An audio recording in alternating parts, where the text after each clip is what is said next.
After Howard lost his memory, he forgot I was his kept woman. He transferred me a breakup fee and told me to get lost. I caressed my pregnant belly and cheerfully ran for it. Money, a kid with good genes, and no man to wait on, life couldn't be any better. But my happy days didn't last long. I started running into Howard frequently during my checkups at the hospital. Once, twice, 3 times. The more we met, the more intense his gaze on me became. I was scared he'd remember the past and started thinking about maybe just fleeing the country. But then I looked up and saw him take a deep breath and stride toward me. After all our chance encounters, this was the first time he spoke to me. You can't have a man who doesn't even show up for his wife's prenatal appointments. But a child needs a father. What I'm trying to say is, it was love at first sight for me. This might be forward, but, can I be your baby's father? I was Howard's kept woman. Pretty, obedient, agreeable, and we were incredibly compatible in bed. That's why a man who usually kept his distance from women did something that shocked everyone. He kept me by his side for 3 years. Just when everyone was wondering if he'd fallen in love with me, he got into a car accident. And he only forgot me. That bastard, Howard, I fumed. Is he faking amnesia just to avoid paying me a breakup fee? While I was stewing, his assistant, Wallace, was on the phone, relaying what the new amnesiac Howard had decided to do with me. He was very diplomatic about it. Miss Sanders, after the accident, Mr. Howard finds the idea that he acted like some playboy with a kept woman completely bizarre. He doesn't believe he had any feelings for you, and he doesn't want to see you again. So, I'm very sorry, but you'll have to move out of the villa within the next 2 days. The villa was where Howard had set me up. It was also where we had slept together for 3 years. After 3 years, I had started to think of it as my home. I had decorated the place with lots of pink lace, which I love. I'd even planted a whole field of my favorite sunflowers in the garden. So, hearing that I had to move out made me a little sad. But it was his property, his decision. His money, too. I nodded listlessly, already prepared to leave with nothing. Then, Wallace's tone shifted. Mr. Howard isn't heartless. He heard you were with him for 3 years and felt that even if there was no real contribution, you put in the time. So he's transferred you a breakup fee and is giving you a condo in the suburbs. The only condition is that you don't bother him again. Just as he finished, I got a text alert from my bank. A 7-figure sum had been deposited into my account. The sadness vanished in an instant. Fireworks of joy started going off in my head, pew, pew, pew. I couldn't suppress the smile spreading across my face as I quickly promised Wallace, "Don't you worry. I'll be out in 2 days, no, I'll be out today. And I will never appear before your boss again." I had seriously hit the jackpot. I had money and a baby with top-tier genes in my belly. And I no longer had to serve a man who could never seem to get enough at night. What a steal. Yes, I'm pregnant. I love kids. So when I first found out, I subtly tried to sound Howard out. "Do you like kids?" Howard didn't hesitate. "No. They're loud and annoying." He looked me over and then frowned. "Are you thinking about having a baby?" His expression was dead serious. It was as if he'd tell me to get lost the second I said yes. How could I possibly tell him I was pregnant after that? I quickly shook my head and denied it firmly. No way. I can't stand kids. Besides, a relationship like ours isn't for having children. We had no official status, after all. I thought my answer was perfect and fully captured his own feelings on the matter. But for some reason, Howard went nuts. A relationship like ours? What kind of relationship is that? You don't want to have my child? Faced with his complete inability to read my mind, I could only give him a sarcastic mental thumbs up behind his back. Yes, that jerk, without another word, threw me back onto the bed. Luckily, the baby is a tough one. His dad went at it like a jackhammer all night, but the little guy held on. That only strengthened my resolve to keep him. So, of course, when the amnesiac Howard told me to get lost with a pile of cash, I was more than happy to run. I had Wallace handle the deed transfer for the condo that very day. I moved in that night and settled into a blissful life of prenatal care. During the day, I'd take walks, cook, and take on some freelance illustration work. At night, I'd read, listen to music, and hit like on videos of handsome guys on my screen. I never had this kind of freedom when I was Howard's sugar baby. That psycho had a rule: 1 like on a hot guy's video equaled 1 round in bed. Don't get me wrong, he's handsome and great at it, so I had my fun. But after a while, my back really couldn't take it. So I had to watch those videos in secret. Liking them was completely out of the question. But now, I've finally made it. I can fall in love with 108 different handsome men a day, my screen turning red from all the hearts I give out. And the best one is always in the next video. Financially secure and spiritually fulfilled, life couldn't be happier. The joyful days flew by, and before I knew it, it was time for my first prenatal checkup. The thought of meeting my baby, even as an embryo, made my heart bubble with happiness. So I carelessly ignored that tiny flicker of unease in the back of my mind. I never thought I'd run into Howard at a hospital in the suburbs. I spotted him instantly across the crowded hospital lobby. He had a white bandage wrapped around his head and was wearing a blue and white striped hospital gown. His once smooth, dark hair had been shaved into a buzz cut, probably because of the injury. But it didn't detract from his good looks at all. If anything, it made his features look sharper, more defined, and utterly captivating. When his gaze swept in my direction, I panicked and looked down, feeling the heat of his stare on the top of my head. I cursed silently. He's a big shot, a prince of the city's elite circle. If he gets in a car crash, shouldn't he be treated at a private hospital, or at least a top-tier public one? What was he doing in a perfectly ordinary suburban public hospital? As I was grumbling to myself, his gaze moved on. I cautiously peeked up and saw Howard's back disappearing into the crowd. I patted my chest and let out a breath. It's fine, everything's going to be fine. He has amnesia, he's already forgotten me. So it's okay if he saw me. I'm just a stranger to him now. I reassured myself as I headed toward the obstetrics department. In 2025, there aren't that many pregnant women coming in for checkups. Getting a number and waiting to be called was quick and easy. The checkup went smoothly, too. When I got the ultrasound photo and the doctor told me the baby was healthy, I was both nervous and ecstatic. His arrival reconnected me to the feeling of family after losing my own. He was my miracle in this world. Even though he wasn't born yet, I couldn't help but love him, couldn't imagine not keeping him. I looked at the ultrasound photo happily, wondering how I should preserve it. This was the baby's first picture in this world. First, I had to laminate it, then pick a nice frame, and then... Whoa! Someone running toward me was in a hurry. I didn't have time to dodge and we collided. As I lost my balance in a panic, a strong arm wrapped around my waist, steadying me before letting go just as quickly. Once I was stable, I saw the ultrasound photo had fallen on the floor. Still shaken, I touched my stomach. The person who bumped into me glanced back, offered a half-hearted apology, and rushed off. I cursed him under my breath and bent down to pick up the ultrasound photo. After blowing the dust off, I looked up to thank the kind person who had helped me. He was looking down at the ultrasound photo in my hand. When my eyes landed on his familiar face, I was instantly speechless. Sharp brows, piercing eyes, a high-bridged nose. The person who had just caught me, who had saved my baby, was Howard. My mouth fell open, and the thank you I was about to say got stuck in my throat. Howard looked me over, then glanced at the ultrasound photo. His naturally icy face went from 1,000-year-old glacier to 10,000-year-old snow peak. It sent a shiver of fear down my spine.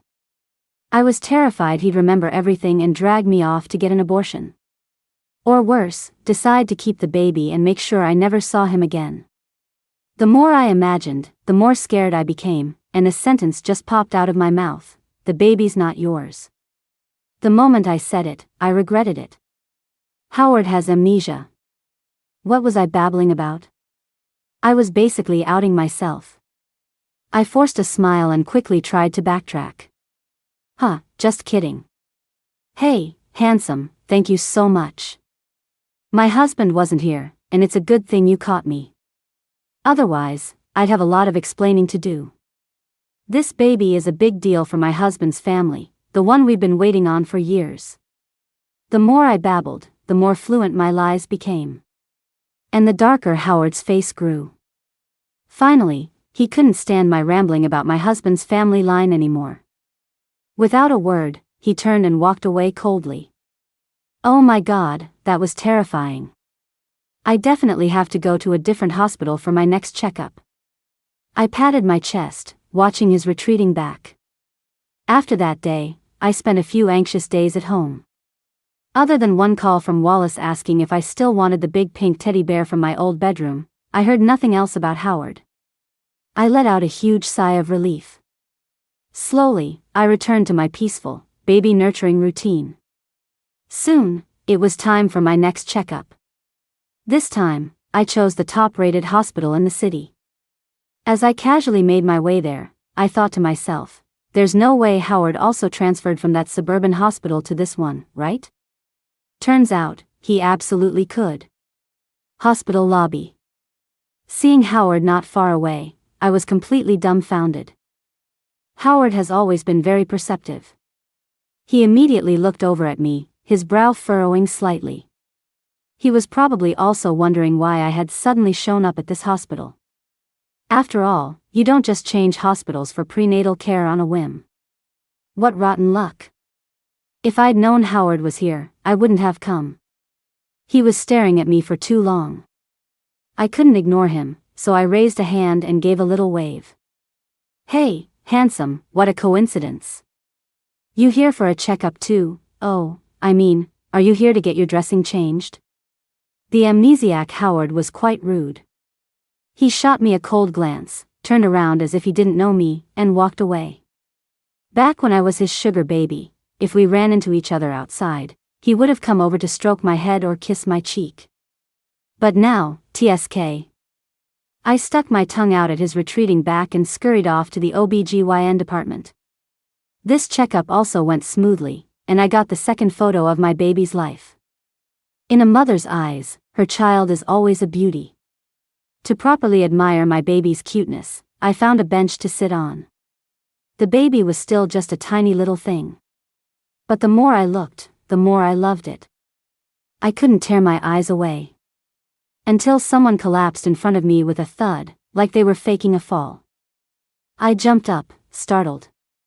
Sir, are you okay? I crouched down and, with some effort, turned the man over so he wouldn't suffocate. And then, I was hit with the unexpected sight of Howard's handsome face. I was truly speechless. How could I run into him everywhere? But seeing the bruise on his forehead from the fall, I couldn't just leave him there. I took a deep breath. I looked around, called for help, and worked with a nurse to get him to the emergency room. I slipped out of the ER as soon as I could. I also made a firm decision: next time, I would absolutely change hospitals again. That way, I won't run into him again, right? And if I do? No, I can't be that unlucky. I muttered to myself as I walked toward the parking garage. But before I even got out of the clinic's main doors, I ran into someone else I shouldn't have. In the lobby. Wallace and I stared at each other. Remembering my earlier promise, I immediately held up 2 fingers and swore, I swear, I have no intention of bothering your boss. I'm here because I have a cold, definitely not to stalk him. Wallace was silent for a moment before saying quietly, Mr. Howard's visit to the hospital today was a last-minute decision. I know you're not that kind of person. He paused, his expression complicated. But, thank you for saving Mr. Howard just now.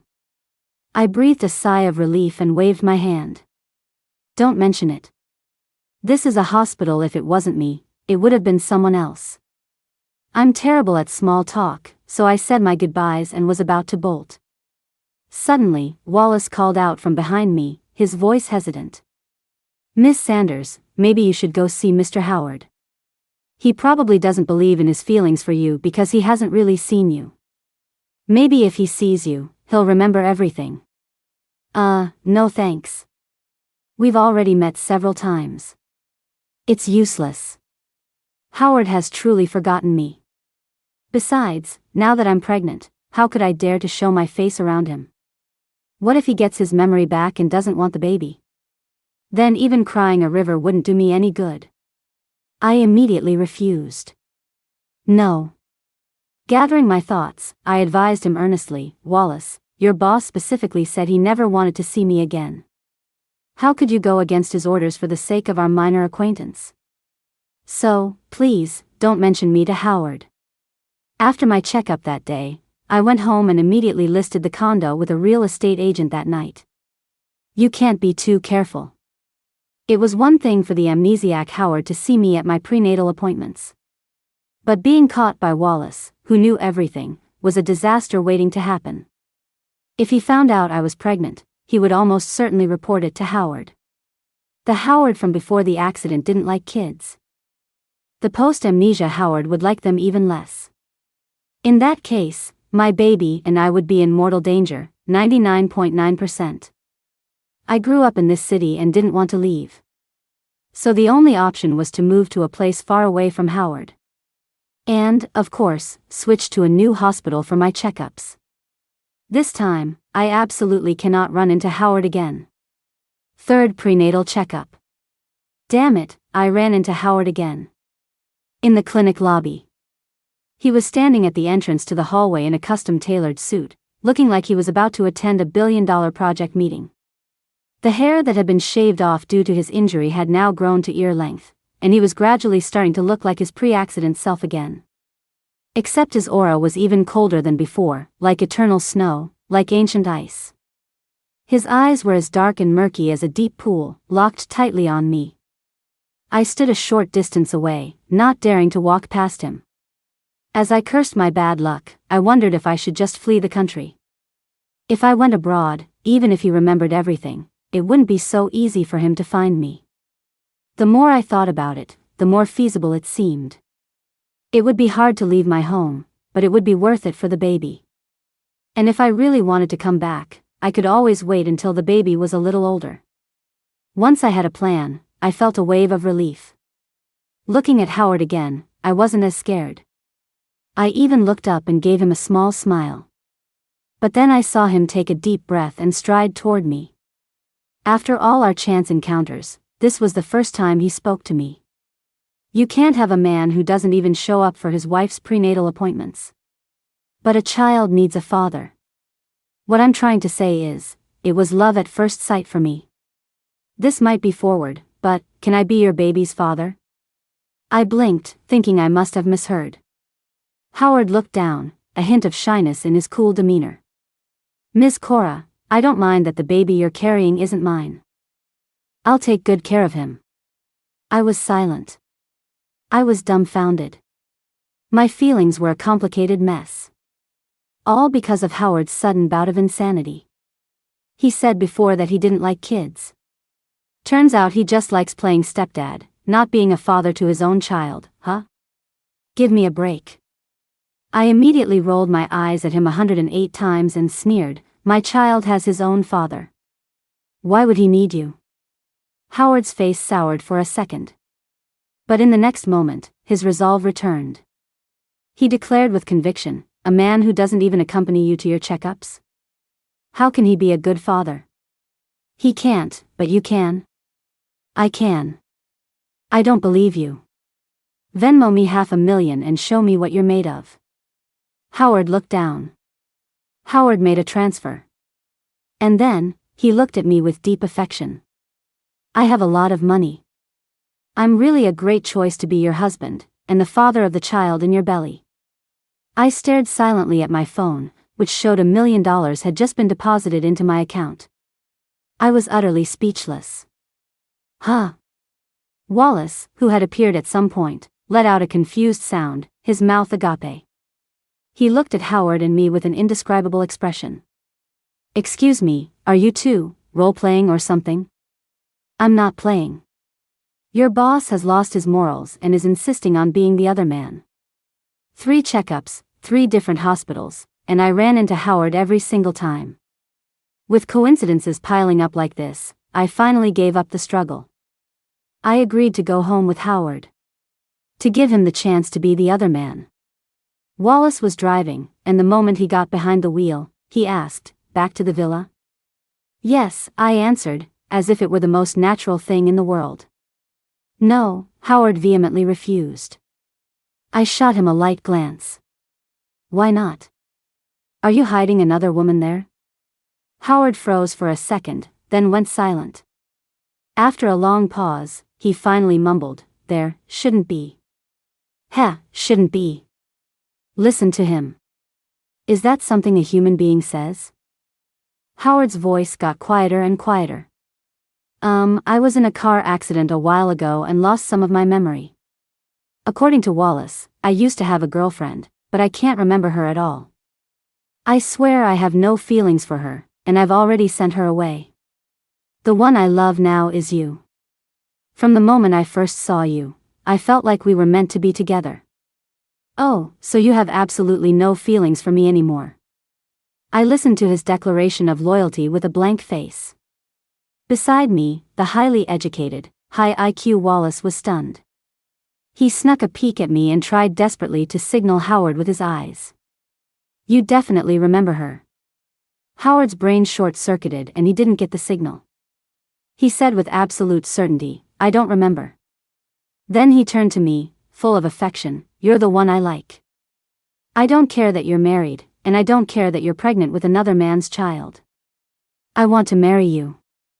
Oh, right, when are you divorcing your ex-husband? The car, under Wallace's control, swerved into an shape. I glared at Howard, gritting my teeth. That depends on your performance. You don't remember me, and you still want to be the other man. Howard, you've really got some nerve.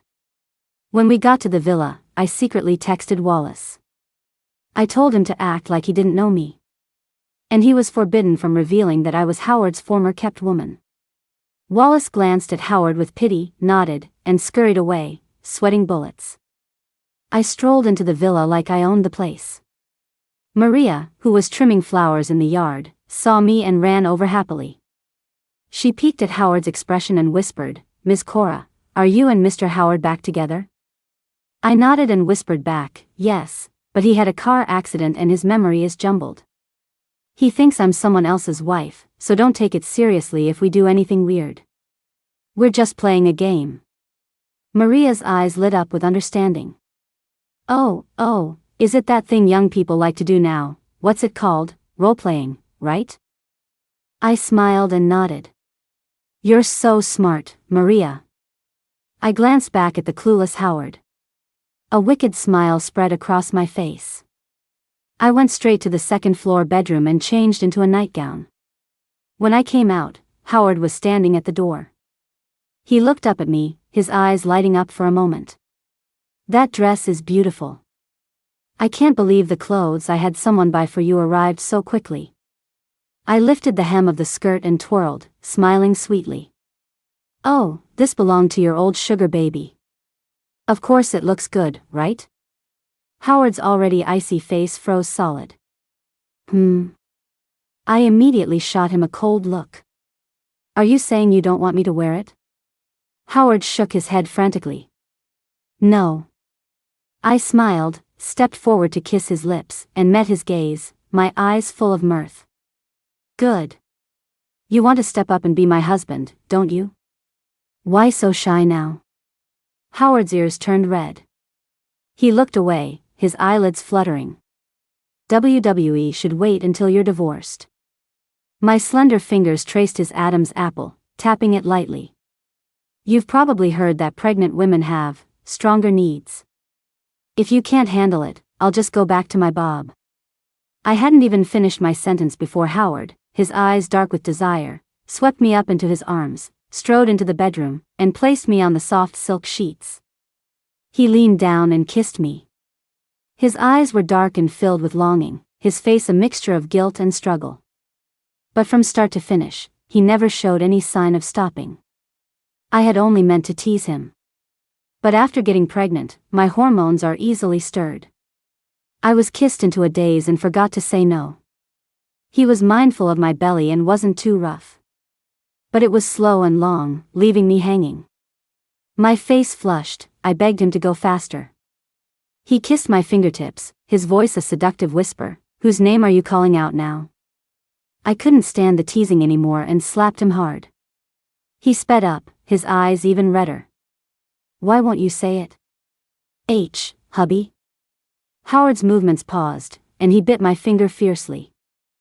"Don't think about him right now. You two are getting a divorce."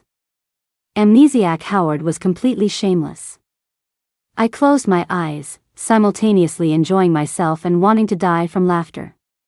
The next day, I woke up a bit late. When I got up, I found Howard tiptoeing around, directing people to move the clothes and accessories out of my walk-in closet. I frowned and glared at him. "What are you doing with all this?" Howard, maintaining his cool facade, said matter-of-factly, "Making room for the clothes and bags you like. And all these lace decorations in the house, I'll have someone take them all down later. You can decorate however you want. That patch of sunflowers in the garden can be dug up too, so you can plant flowers you like." I was so angry I felt like I was about to spin into the stratosphere and explode, taking Howard with me. These were all things I liked.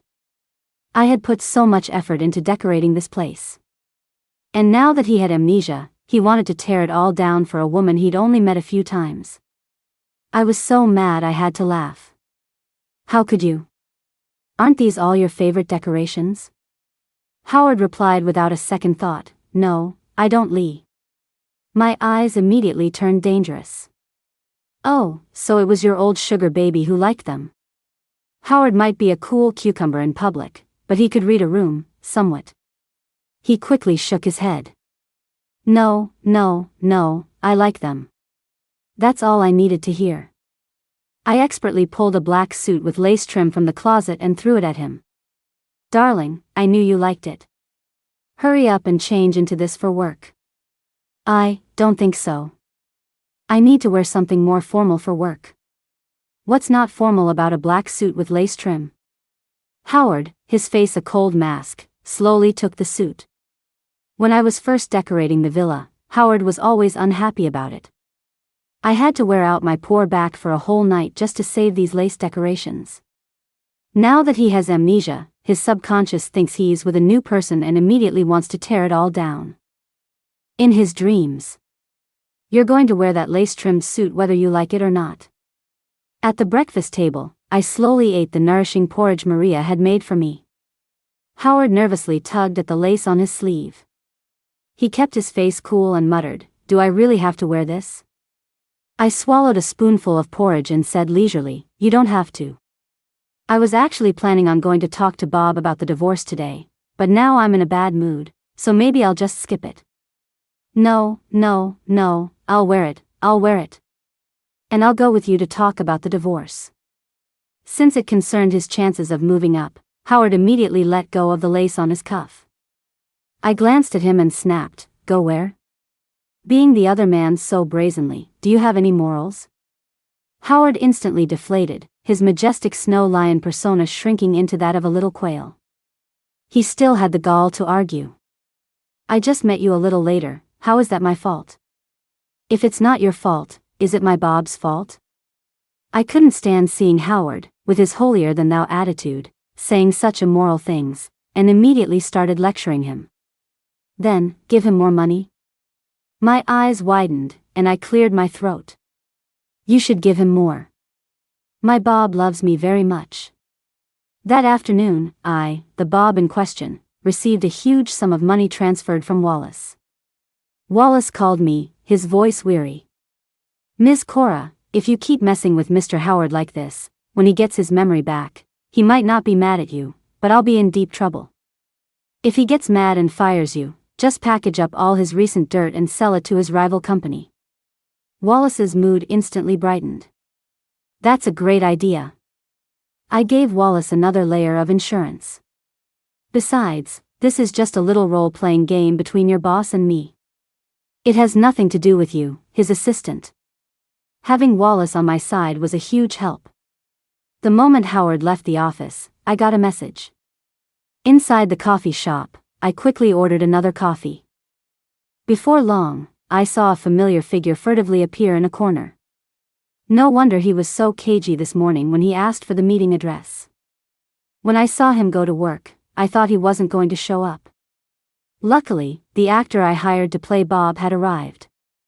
Bob was a great actor, dramatically clutching his chest. Where is that homewrecker? What right does he have to seduce you to the point of divorcing me? The homewrecker himself was sitting right behind Bob, his face serious, also wanting to hear the reason. He's handsome, and he's rich. Behind Bob, Howard's face broke into a smile. I couldn't stand seeing him look so smug. I changed my tune and grabbed Bob's sleeve, suddenly improvising, "Honey, I still have feelings for you. How about I steal his money to support you?" Bob was quick on his feet. He immediately grinned. Great idea. I snuck a peek at the high and mighty flower behind Bob and saw his eyes instantly turn red. I smiled too. My reason for running wasn't just fear that Howard would make me get rid of the baby. If I insisted on having the child, he wouldn't actually do anything to me. The real reason I left was that Howard didn't love me enough. I met Howard at a bad time. My dad's business had failed, leaving behind a mountain of debt. He was also diagnosed with a terminal illness and passed away shortly after. I was left to deal with creditors and employees demanding back pay. Even after selling all our properties and jewelry, I was still short $1 million. And Howard was my $1 million creditor. Finding a job was incredibly hard. Salaries were pathetically low. The only job I could find paid just enough to scrape by. It was barely enough to keep myself alive. With no other options, I gathered my courage and asked Howard if he could give me a job.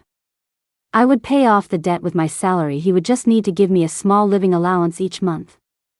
I remember how he looked at me with a cold, almost amused expression. He pointed to Wallace and said, "He's a finance master's graduate from the University of Chicago. He works as my assistant, and I pay him a handsome 6-figure salary. Assuming you had his qualifications, you could probably pay off the debt in 5 years. In that case, I wouldn't mind giving you a job. So, Ms. Sanders, what are your qualifications?" As a graduate of a good, but not top-tier, state university with a degree in digital media arts, I was crushed. Howard sneered and walked away. I thought it was a lost cause. But that night, Wallace called to tell me to report to the company the next day. Howard had given me a job as an assistant in the CEO's office. The salary was meager, and most of it would be deducted to pay off the debt. I did the math. At that rate, I'd be working for Howard for a little over 133 years. Just a few dozen lifetimes, no big deal. That night, I buried myself under the covers and cried my heart out for my lost future. The next day, I pulled myself together and reported for duty at Howard's company, beginning my life of indentured servitude. At first, our relationship was strictly professional. I worked for him cautiously, and he gave me orders sternly. But less than 3 months in, a couple of spiked drinks changed everything. Our relationship became impure. That day, he had Wallace arrange a place for me to live. I dutifully submitted my resignation letter. So, no matter how well Howard treated me after that, I always doubted whether he truly loved me. I fell in love with Howard, and so I was full of insecurities. I liked lace decorations, but not enough to cover the whole house with them. What I loved was the way Howard would frown but still let me do whatever I wanted. I don't deny that he was good to me. And I'm sure he had feelings for me. But the unequal foundation of our relationship was always a thorn in my throat. When he said he didn't like kids, I was terrified. I was afraid he would stop loving me because I had a child. This was the real reason I was so determined to leave after he lost his memory. But I never expected his morals to be so low. To fall for me, a woman who, in his eyes, was married. The good news is, I no longer have to worry about him not liking kids. The bad news is, I now question his character.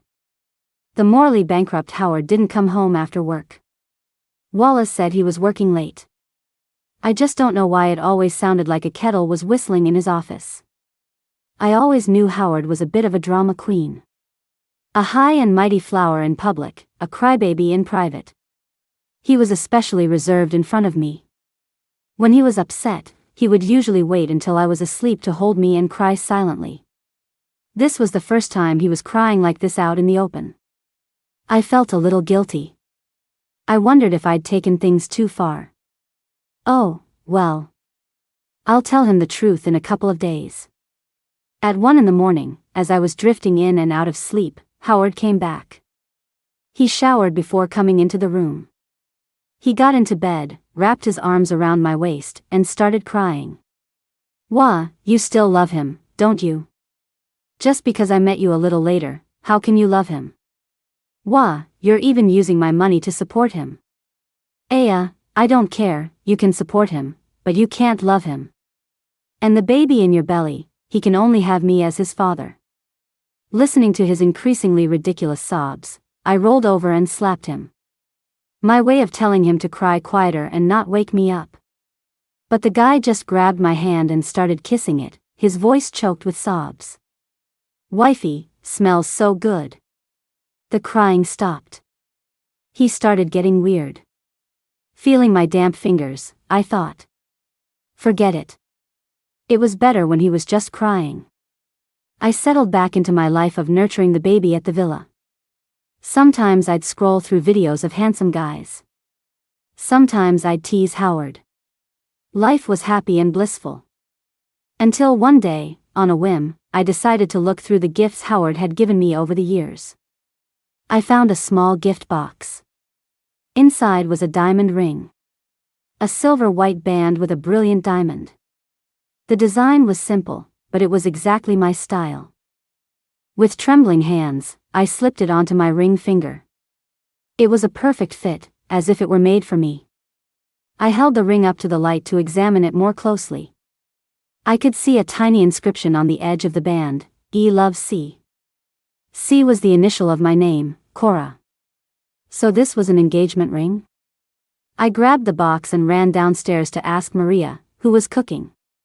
"Maria, when was this box put in my gift room?" Maria was busy with her soup but glanced over. "The day you left. I found this box under the dresser in the walk-in closet. I figured it was a gift from Mr. Howard, so I just put it in the gift room." My throat was dry, and my heart was pounding. I immediately called Wallace. Was Howard planning to propose to me before the car accident? After getting a confirmation, I couldn't help but laugh and cry at the same time. I was so close. I was so close to marrying Howard. Wallace heard the commotion on my end, paused for a moment, and then added, "Mr. Howard also knew you liked kids. While he was working on his fitness, he was also consulting with a doctor about fertility. Before he lost his memory, you were always in his future plans." Wallace continued, "After he lost his memory, he told you to leave the city. But I remembered he was about to propose, so I took it upon myself to only have you move out of the villa. Please don't doubt Mr. Howard's love for you. Even after losing his memory of you, he still fell in love with you, even when he thought you were a married woman." After hanging up, I sat in a daze for a long time. I was happy, but also a little sad. Howard never got tired of my antics. But I never dared to trust him completely. If love is a journey of 100 steps, I was always one step behind him. I sent Howard a text, telling him to come home early tonight. He misunderstood. I waited until I fell asleep, but he never came back. Later that night, his crying woke me up again. "Wah, wifey, you don't want to take my money to support Bob anymore, do you? That's why you told me to come home early, to break up with me." "I don't want to break up.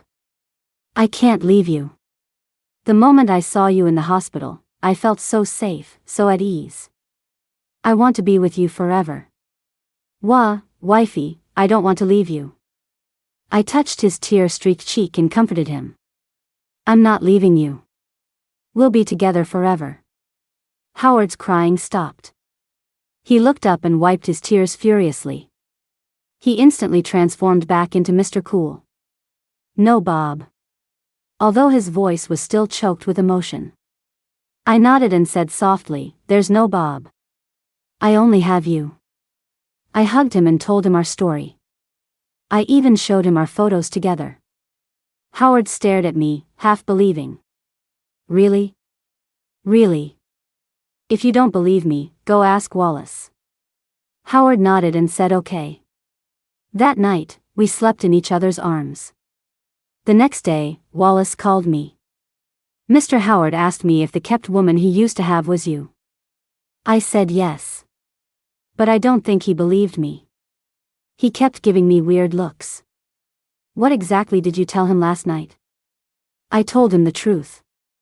What's not to believe? Soon, I figured out how Howard's brain worked. Howard posted on a forum using a burner account. The title was, "My wife is teaming up with my assistant to lie to me." Should I call them out? First, I must confess. I have sinned. I fell in love with a pregnant, married woman and made her my wife. Anyway, that's not the point. The point is, my wife has changed her story. She now says she's my former kept woman. She says the baby in her belly is mine, and she even photoshopped a bunch of lovey-dovey pictures of us, with lots of cutesy gestures like making a heart sign with her hands, which I would never do. She told me if I don't believe her, I should ask my assistant. This morning, I asked him, and his story matched hers. Title was clickbait. I don't plan on exposing her, and I'm not going to investigate this any further. I just want to know how I can make my wife believe that I believe her story. The post was so bizarre that the comments were roasting him. And I was so angry I had to laugh. My guilt from last night must have been a brain fart. Forget telling him the truth.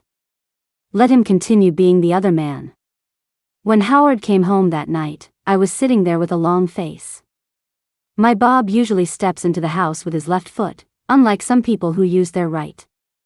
He looked at me quietly, his face cold. I immediately started with the snide remarks. My Bob loves to smile. Unlike some people who always have a sour face. It's so annoying. Howard tried to lift the corners of his mouth, but his smile was incredibly stiff. I rolled my eyes again. TSK, my Bob has such a beautiful smile. Unlike someone whose smile looks like he's about to cry. Click. The lights went out, cutting off my intended verbal assault.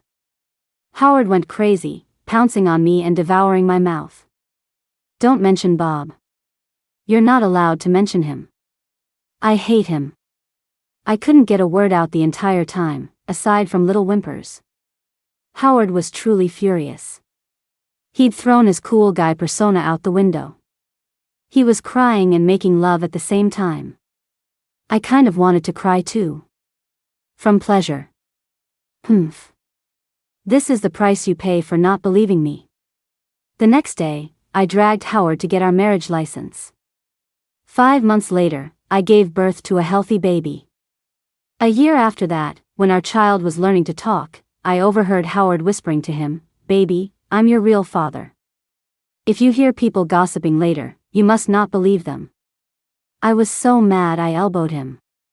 Oh, for heaven's sake, when is he ever going to get his memory back? When our child was 3, one night, I accidentally mentioned Bob, who had long since become an A-list actor. Howard blew a gasket. He threw a tantrum all night before finally calming down. When I woke up, he was leaning against the headboard, staring at me without blinking. I groggily leaned up to kiss his cheek and complained instinctively, Bob isn't Alistair now. What's the big deal if I watch a couple of his shows? You're so jealous. Besides, there was never anything between us. The next second, Howard covered my mouth. His voice was full of frustrated embarrassment. I know. Just stop talking. Normally, I'd have to reassure Howard over and over before he'd let it go. His reaction today was not normal. My eyes snapped open, and I saw Howard's face was beet red, his lips pressed into a thin line. A thought struck me. Your memory, it's back. Howard shot me an annoyed glare. Ha ha ha, it really was. I rolled over, wrapped my arms around Howard's waist, and grinned. This might be forward, but, can I be your baby's father? Honey, does that sound familiar?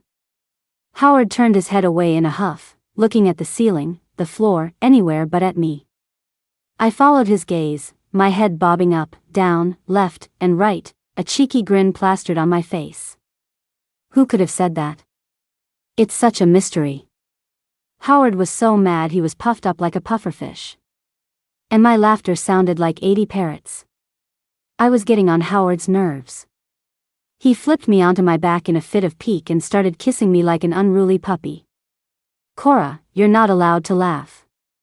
Outside the window, the sun was bright, warm, and brilliant. Just like Howard's love for me.